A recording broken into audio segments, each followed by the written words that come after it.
Doctor, എൻ്റെ വയറ് ഭയങ്കര സെൻസിറ്റീവാണ്. ഭക്ഷണത്തിലൊക്കെ ചെറിയ മാറ്റം വന്നാൽ പെട്ടെന്ന് വയറിനാണ് പിടിക്കുക. വയറ് ഭയങ്കര ഡിസ്റ്റർബ്ഡ് ആവും.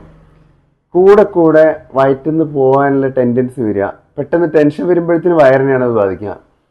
ചില സമയത്ത് വയറിങ്ങനെ ഭയങ്കര എരിഞ്ഞു കയറുന്ന പോലത്തെ ഫീൽ ഉണ്ടാവുക. ചില സമയത്ത് ഇങ്ങനെ ഭാഗം ഇരിക്കപ്പുറത്ത് ഇല്ലാതെ വയറ്റിന്ന് പോകാനോ ഛർദ്ദിക്കാനോ ഒക്കെ വരുന്ന രീതിയിൽ വയറ് ഡിസ്റ്റർബ്ഡ് ആവുക.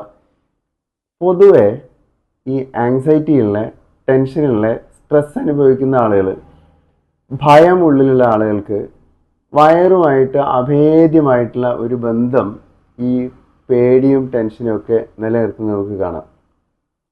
ഇത്തരം എല്ലാ കേസുകളിലും പ്രത്യേകിച്ച് നമ്മളതൊരു ദീർഘകാലം നിലനിന്ന് കഴിഞ്ഞാൽ IBS പോലെയുള്ള ഇറിറ്റബിൾ ബൗൾ സിൻഡ്രോം എന്നൊക്കെ പറയുന്ന ചില അസുഖങ്ങളായിട്ട് അത് മാറാറുണ്ട്.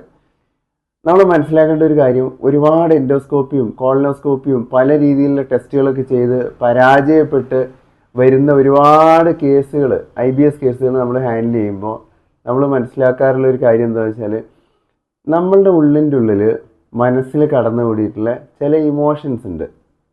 ഏറ്റവും കൂടുതലായിട്ട് അത് കാണാറുള്ളത് ഭയവും, ഭയത്തോടനുബന്ധിച്ച് ചില ദേഷ്യം പോലെയുള്ള വികാരങ്ങളും. ഇത് രണ്ടും കൂടി ക്ലബ് ചെയ്ത് വരുന്ന കേസുകളിൽ നമുക്ക് ഡെഫിനറ്റ് ആയിട്ടും അത് വയറിനെ അഫക്റ്റഡ് ആവുന്ന ഒരുപാട് IBS കേസുകളിൽ നമുക്ക് ഈ ഒരു കോമ്പിനേഷൻ നമുക്ക് കാണാറുണ്ട്. നമ്മൾ മനസ്സിലാക്കേണ്ട ഒരു കാര്യം എന്താണെന്ന് വെച്ചാൽ, നമ്മളുടെ ലൈഫിൽ നമ്മൾ അനുഭവിച്ചുകൊണ്ടിരിക്കുന്ന പേടികളുടെ, അല്ലെങ്കിൽ നമ്മൾക്ക് ദേഷ്യത്തിന് നിദാനമായിരിക്കുന്ന ചില കാരണങ്ങൾ എന്നൊക്കെ പറയുന്നത് നമ്മളുടെ ലൈഫ് എക്സ്പീരിയൻസിൽ നമ്മൾ കണ്ണ് തുറന്ന് കാണുന്ന ഓർമ്മ വെച്ച കാര്യങ്ങളാവണമെന്ന് ഒരു നിർബന്ധമില്ല. നമ്മൾ ഉള്ളിലൊക്കെ പതിഞ്ഞു കിടക്കുന്ന ഏതൊക്കെയോ ചില വ്യക്തികളും ചില സന്ദർഭങ്ങളും ചില ലൈഫിലെ സാഹചര്യങ്ങളും ഒക്കെ ആയിരിക്കും നമ്മളുടെ ഉള്ളിൽ ഈ വലിയ ഭയമായിട്ട് കിടക്കുന്നുണ്ടാവുക. ആയുർവേദത്തിൽ വളരെ മനോഹരമായിട്ട് വയറിൻ്റെ ഈ ഒരു പ്രശ്നവും നമ്മുടെ മനസ്സിൻ്റെ ഈ ഒരു ഇമോഷണൽ കണക്ഷനുമായിട്ട് കണക്ട് ചെയ്ത് പറഞ്ഞിരിക്കുന്നത്, ഭയം, ശോകം എന്ന് പറയുന്ന രണ്ട് ഇമോഷൻസ്, ആ രണ്ട് ഇമോഷൻസ് വന്നു കഴിഞ്ഞാലും നമ്മൾ കഴിക്കുന്ന ഭക്ഷണം പ്രോപ്പറായിട്ട് ദഹിക്കാതിരിക്കുന്നത്, അല്ലെങ്കിൽ വയറിലെ നമ്മളുടെ അഗ്നി എന്ന് പറയുന്ന നമ്മളെ ദഹനരസങ്ങളും പ്രോപ്പറായിട്ടുള്ള ഡൈജഷന് നടക്കാതിരിക്കുകയും അത് ആദ്യം തന്നെ ബാധിക്കുന്നത് നമ്മളുടെ വയറിനെയാണ്.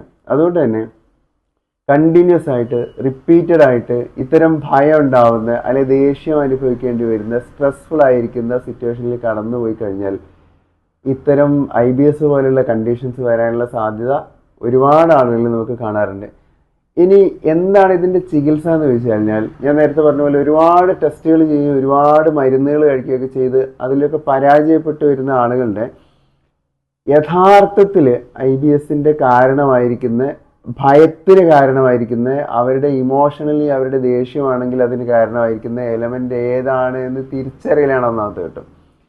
ഒരു കാര്യം എന്താ വെച്ചാൽ, നമ്മളൊരു ഫേസ് ടു ഫേസ് കോൺവെർസേഷൻ്റെ അകത്ത് പലപ്പോഴും എന്താണ് ഈ വ്യക്തിയുടെ പ്രശ്നമെന്ന് നമുക്ക് മനസ്സിലാക്കാൻ വളരെ പ്രയാസമാണ്.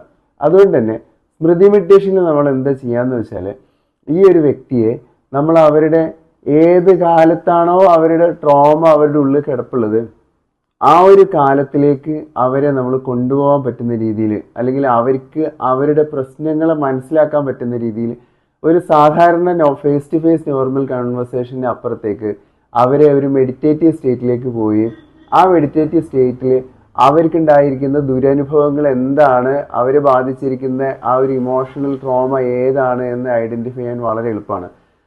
ഇതാണ് സ്മൃതി മെഡിറ്റേഷനിൽ നമ്മൾ ചെയ്യുന്നതും. ആ ഭയത്തിൻ്റെ, അല്ലെങ്കിൽ അവരുടെ ഏത് ഇമോഷണലി ഡിസ്റ്റർബിങ് ആയിരിക്കുന്ന ഫാക്ടറാണോ അവർ ബുദ്ധിമുട്ടിച്ചുകൊണ്ടിരിക്കുന്നത്, അതിനകത്തുനിന്ന് അവർ പുറത്ത് കൊണ്ടുവരാൻ ഹെൽപ്പ് ചെയ്യുക എന്നുള്ളതാണ് സ്മൃതി മെഡിറ്റേഷനിൽ ചെയ്തുകൊണ്ടിരിക്കുന്നത്. അതുകൊണ്ട് തന്നെ IBS പോലുള്ള കണ്ടീഷൻസിൽ, അല്ലെങ്കിൽ ആങ്സൈറ്റിൻ്റെ കൂടെ വയറുമായി ബന്ധപ്പെട്ട കണ്ടീഷൻസിൽ അവരുടെ അടിസ്ഥാന കാരണം തിരിച്ചറിഞ്ഞു കഴിഞ്ഞാൽ പൂർണ്ണമായും ഒരു പരിധി വരെ IBSും അത്തരം പ്രശ്നങ്ങളും നമുക്ക് മാറ്റിയെടുക്കാവുന്നതാണ്.